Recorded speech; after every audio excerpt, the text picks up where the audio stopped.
whispers as well around picks like the Zoe as well as the LeBlanc, being able to utilize it well. We actually also had an Akali with Static Chip earlier, and to be fair, UCal did kind of pop off on it, but I feel like it's not particularly the best. Now, one thing that is off the top of my head, which is up and available, Lucian, Aphelios, Zeri, all the AD carries are here, and Weibo will spare no time in locking in the Aphelios here for light.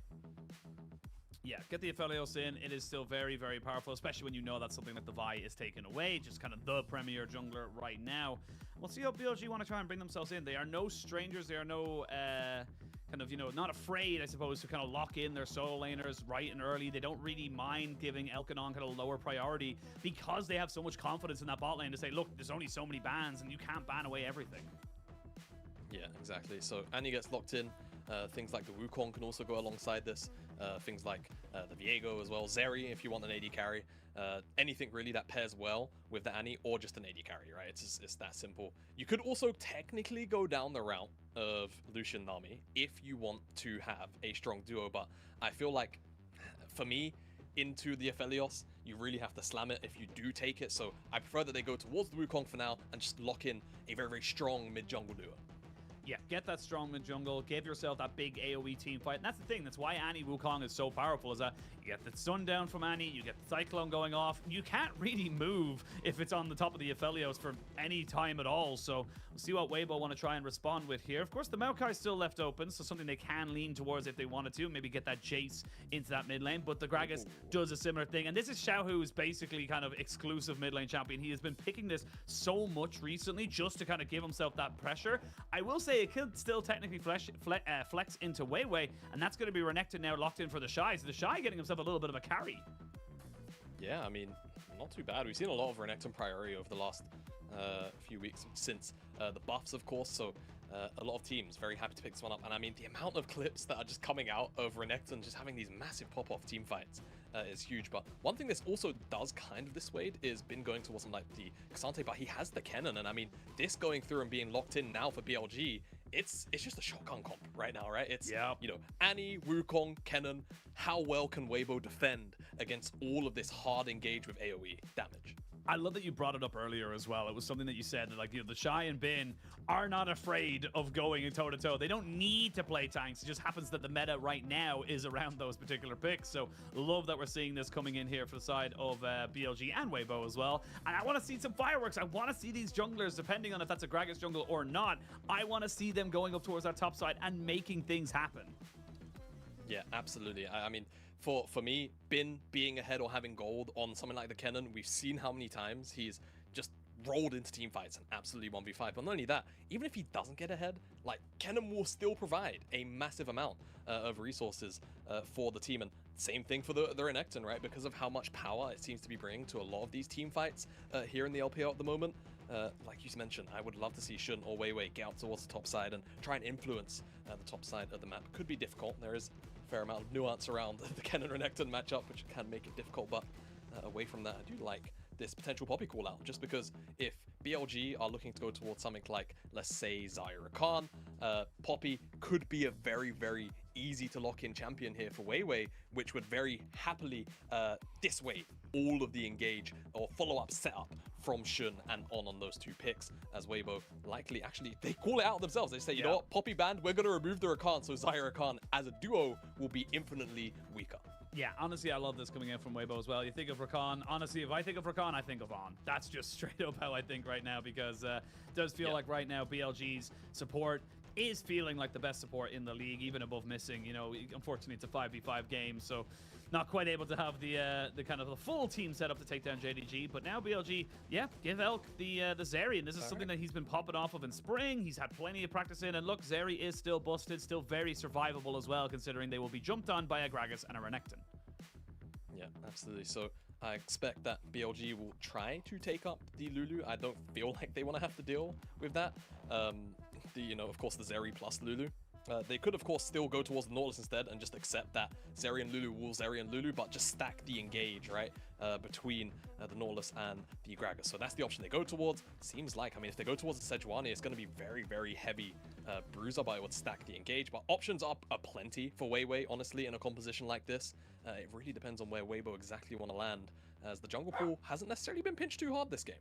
Yeah, and you can tell your dog as well that he thinks the Nocturne, I believe in him, he thinks the Nocturne should be coming out here. Yeah. He believes in it because it's dive, dive, dive. Jamada's jaw gives it the seal of approval to get himself into that particular setup, and you can see the laugh coming in there. They kind of feel it, and honestly, this Braum could be massive here for BLG. Oh, you look at everything coming at you, trying to get on top of your face. Dude, this kind of Braum angle is one that just solo wins a game. Like, the 2v2 all of a sudden on the bot side becomes really, really hard to navigate. Engaging generally as well in the mid game, like you mentioned, all of a sudden becomes an absolute chore. So I love this from BLG holding R5 for support. As honestly, there was another series as well the other day where a very similar thing happened. There was a very heavy dive comp and Braum just came in at R5 and it just broke the game. So let's see how Weibo deal with this, because it is 4 melee champions that all want to go in and effectively will get minced by things like the Zeri, by things like the Kennen, and of course the Braum will help lock down those targets as well. So I think Weibo have a lot in their hands that they're going to have to deal with. I think the only way you can really break this tempo machine is by trying to just have a really early dominating lead to ensure that you can just kind of smack BLG of your wallets. That's the big thing. You kind of want to see them being very proactive. The ease of execution feels like it's on top of BLG. They're the ones that kind of have to wait, throw out a couple of ultimates to maybe disengage. But then once everything's been used by Weibo, they actually have very little left. Once the explosive cast, the paranoia, and the dominus has been all popped off, it's kind of like, well, what else have you got? So really want to see Weibo being creative, maybe looking to try and keep the pressure and the tempo of the game in their favor. But this is BLG, one of our fastest, if not the fastest average game time we have in the LPL. They love to play the skirmishes, and sometimes, you can get lost in the sauce. You got to remember who the cook is. Yeah, I love that saying. You can get lost in the sauce. You have to remember who the cook is. Well, I guess we'll see who's cooking in this game, right? I think there's plenty of fantastic chefs in this matchup here, Sheen. We've seen it throughout the entire year, and we've seen it for years for certain players here in this matchup. But here we are, game number 1 for BLG and Weibo.